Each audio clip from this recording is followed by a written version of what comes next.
Hi, I'm Rob Cosman. Welcome to my shop.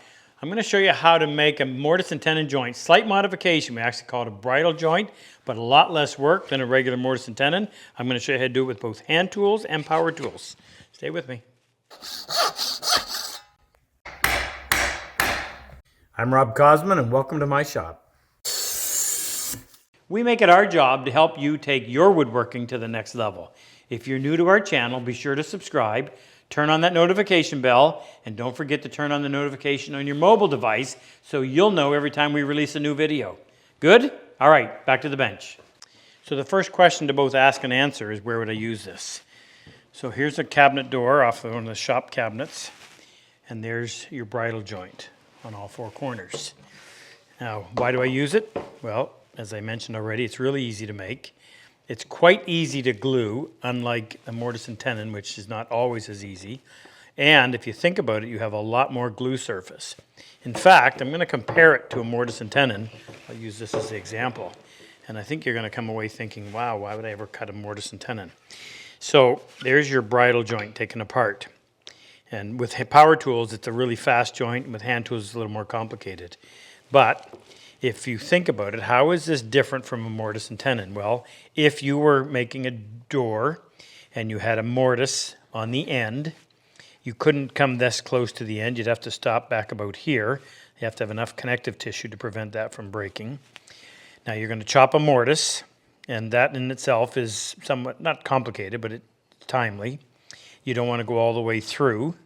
Typically you would go down about halfway. And if you think about it, the weakest point of your joint is going to be this piece, because you only have 1/4 inch of material. You're always splitting your mortise and tenon joints up in thirds, 1/3, 1/3, 1/3. So a mortise and tenon, regular mortise and tenon, means that you would be probably looking at something like this. That would be the extent of your tenon. So take your glue surface you have on both sides, and of course your weak link is going to be right across here. So what would it take to snap that? Well, it would take more to snap this than it would to snap that. So this is stronger from that perspective, and obviously it's stronger from the amount of glue surface you have. The only difference is that in this case you're going to see the end grain of both pieces. Well, that's no big deal. It doesn't bother me at all. In fact, I actually prefer it. So I can't see myself using mortise and tenon joints when I could redo it with something like that and have it done in a whole lot less time, and technically would be considerably stronger. So I'm going to walk you through. We're going to do we're going to do it with power tools first, and then we'll go in and do it with hand tools, which you'll see there's a substantial difference in the amount of time it takes, but either way, good joint, good and strong joint. All right, first thing I want to do is square up the ends.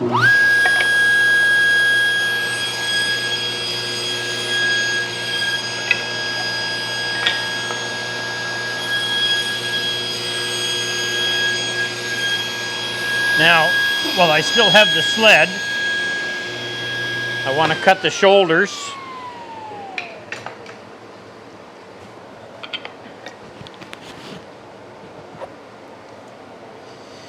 So we'll just take this piece, make a mark,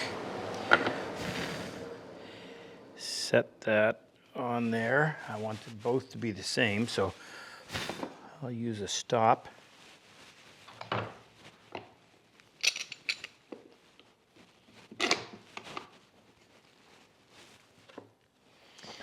Now we only want it to be about 1/4 inch high. Or deep, I should say.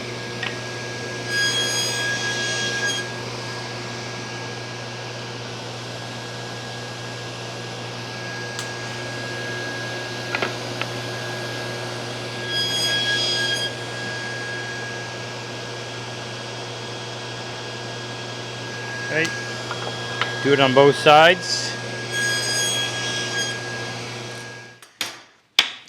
So the first thing we're going to do is cut what would be the mortise. I want to have this set so this material is just a little bit thicker than 3/4. Actually, it's quite a bit, almost a full 1/16. So I'm going to set from the inside of the blade to the fence is going to be just a little bit more than 1/4 inch. Now we need the height of the blade to be the same as the width of the board. That looks to be right. Now what we have to do is stand this up on end like this and run it over the blade. And if you're not comfortable doing that, what you can do is get a scrap of wood, set that on there. I want to make sure this stays plumb.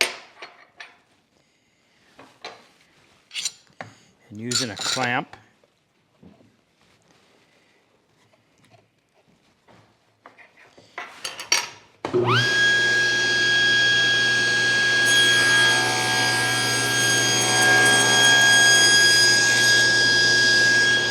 I like to do that twice just to make sure.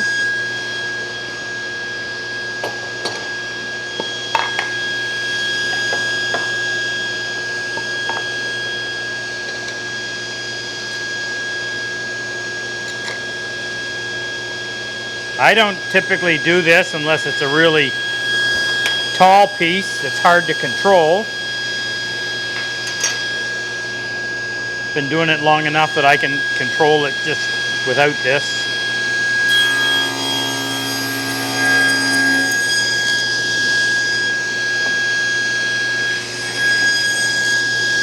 Now we'll take that center piece out.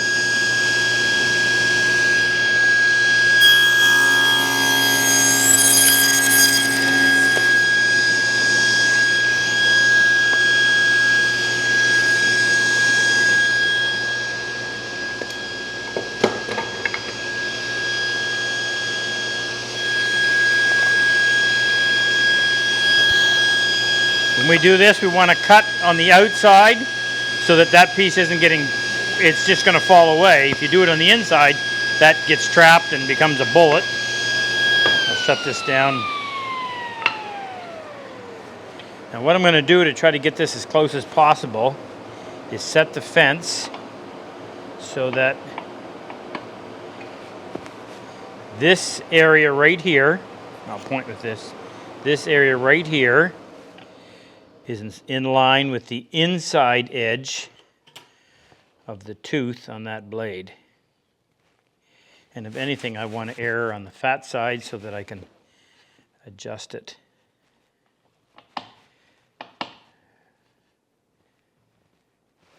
Looks to be good right there.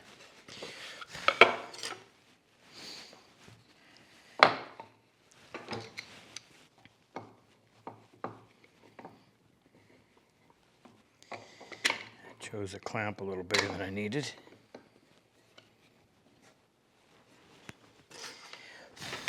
Make sure that's standing plumb. You want to drop the blade a bit? No. Oh, why?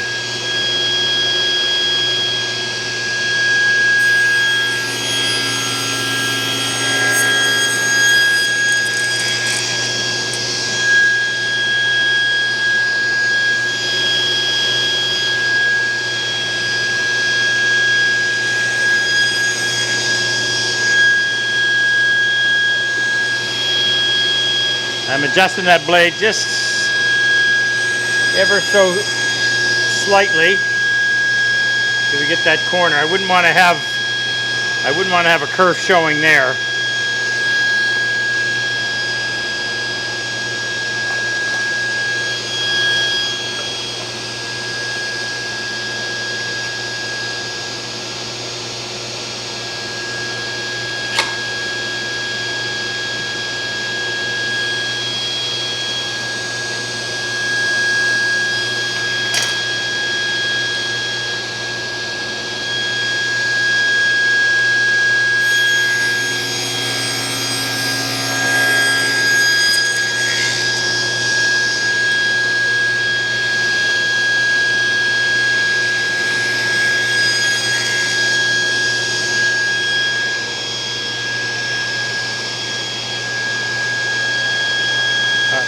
Turned out perfect. All right, let's take this over to the bench and get a final fit. Just have a little bit of material to clean up on the inside.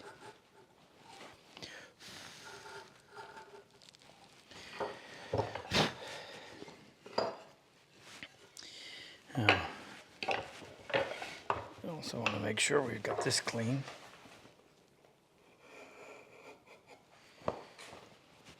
If you have a nice sharp blade on your table saw and a means of supporting that piece well while it's passing over the blade,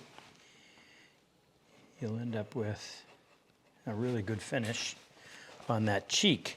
I always try to get it or make that cut, this cut, do that before you've removed any other material. That way, when you're cutting through the wood, and here's your saw kerf, you've got material on both sides, so that means your blade isn't wanting to wander to one side or the other.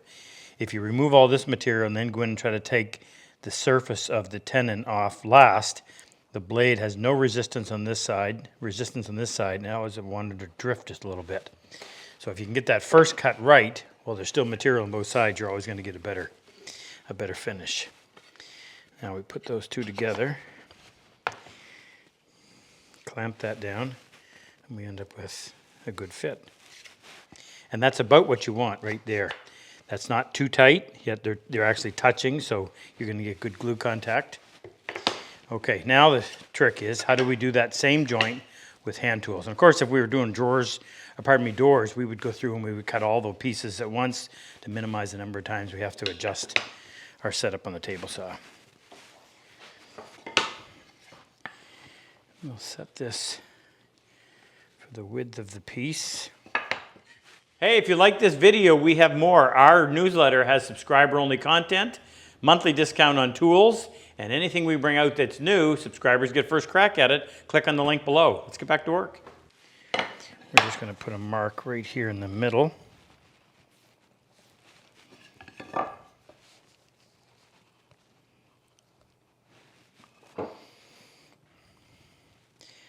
Now we'll adjust the tenon to fit the mortise, but we'll go in here first and lay this out. I gotta get my square.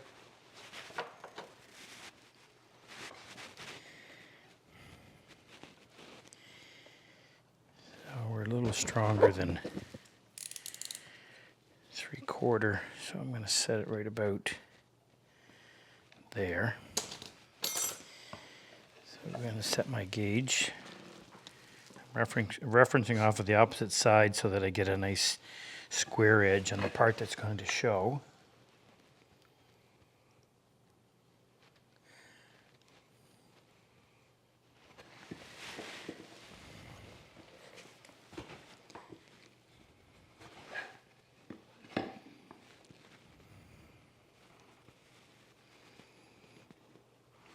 And just flip it over. Do the other side. We're going to cut this one first. I'm going to go in with my chisel and create a little wall.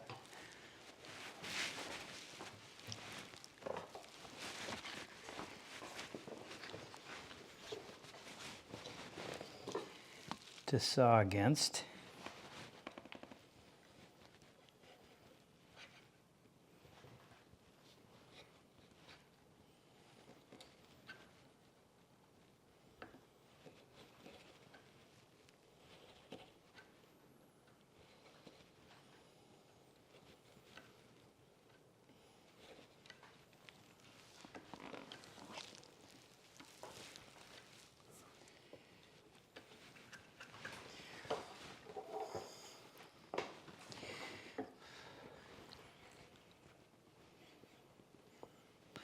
The deeper that wall is, the easier it's going to be to get the kind of saw cut I'm hoping for.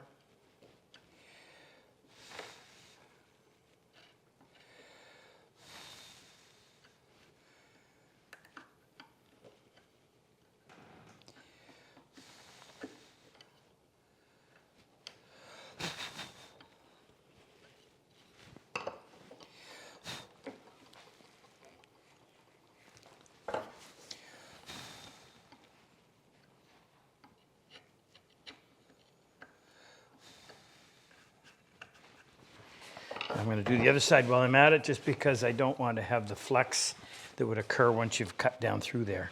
Okay, I got a nice wall that I can now set my saw into, and I'm using what I call a medium tenon. So it's got 2 1/4 inch depth of cut. Actually, sorry, 2 inch depth of cut. Fairly heavy tooth, 12 teeth per inch. It'll do a good job on something this size. Bring that up a little bit higher. And it's really important that I get a plumb cut, follow the line. I don't want to have to go in and correct it after the fact. I like to get the top cut, the top line established first. Once you get that established, you don't have to worry about that part of it anymore. Now you just have to worry about going down the face.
Now I can remove that material, the bulk of it anyway, with a fret saw.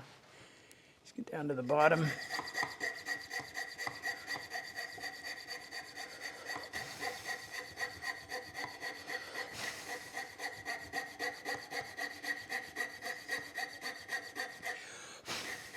You want to make sure the blade is good and tight so that it doesn't bow severely and cause you to cut into the cheek on this side before you've gotten through the middle.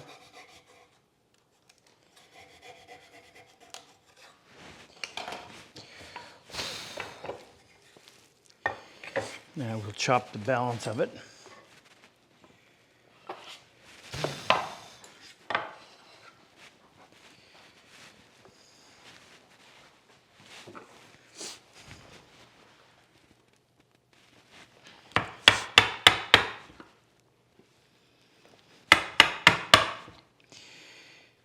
Make sure the chisel is plumb when you put it in that gauge line. Go down about halfway.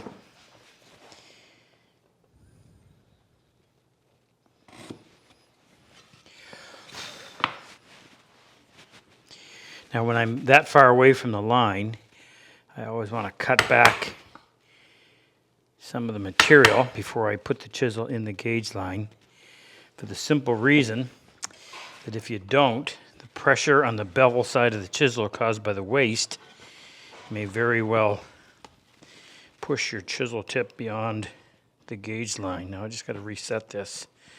I didn't make that mark quite far enough.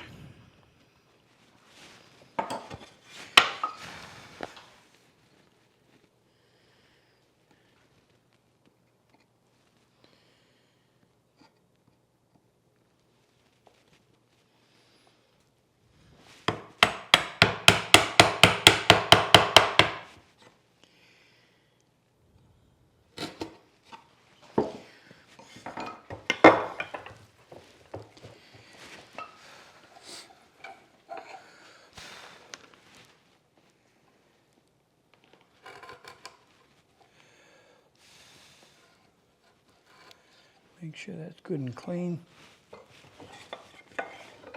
It can be somewhat undercut. It really doesn't take away from the joint.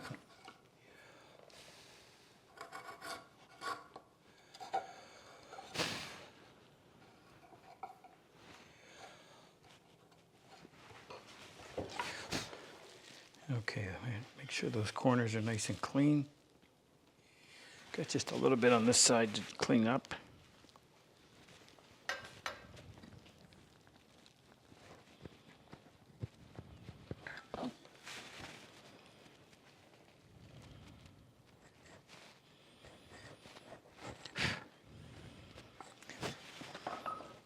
Okay, that looks pretty good.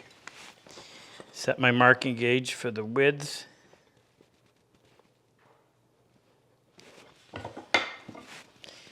Do the 2 shoulders. Get those nice and deep. Continue it a little ways.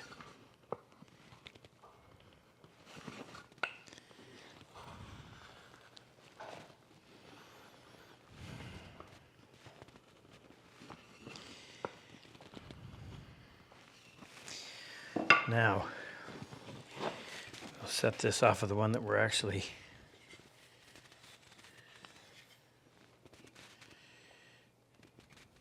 this is the one I just cut. So I'm going to set that so that it's right on that line.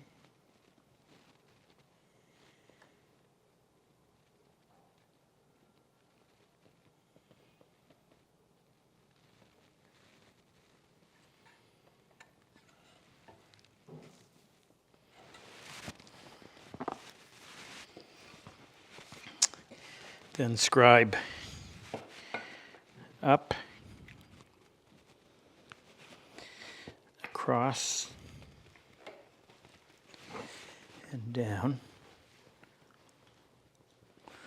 And do that on both sides.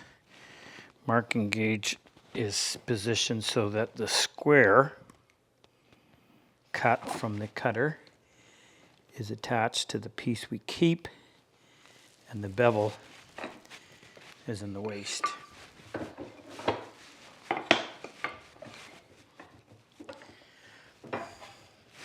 I'll come in and create a little sawing wall. Corners are nice and clean. Shoulders are nice and clean. And that fits in there. It needs to be planed flush, but that's a pretty good fit. I'm going to go ahead and glue up this one just to give you some tips on doing that.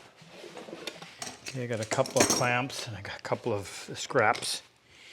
Now, we put it on there, it pretty much gets wiped off when we put the joint together.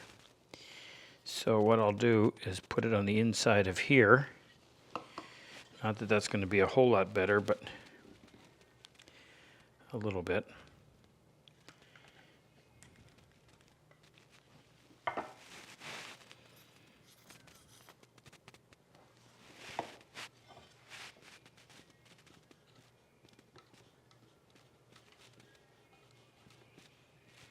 So I want a nice even coat on those 2 surfaces. And then I'll put a little bit on here.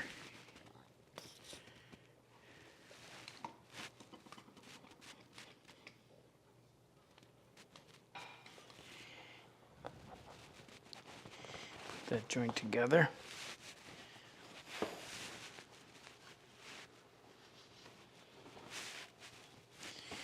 I want to make sure they're nice and tight. I'll put the smoothest side.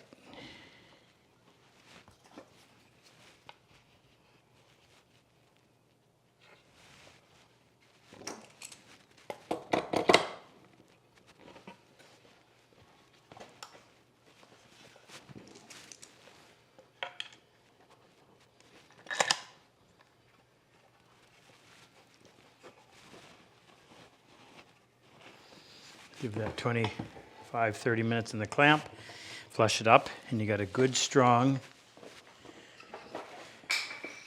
joint for a door frame or anything else where you need a right angle joint. And you get to see a little bit of end grain, dress it up a little bit. Now, there you go. Good luck with it. If you enjoy my method of work and like my style of teaching, click on any one of these videos to help take your woodworking to the next level. I've always said better tools make the job so much easier. If you click on the plane and chisel icon below, it'll take you to our site and introduce you to all the tools that we actually manufacture right here in our shop. It'll also give you information on our in-person and online workshops.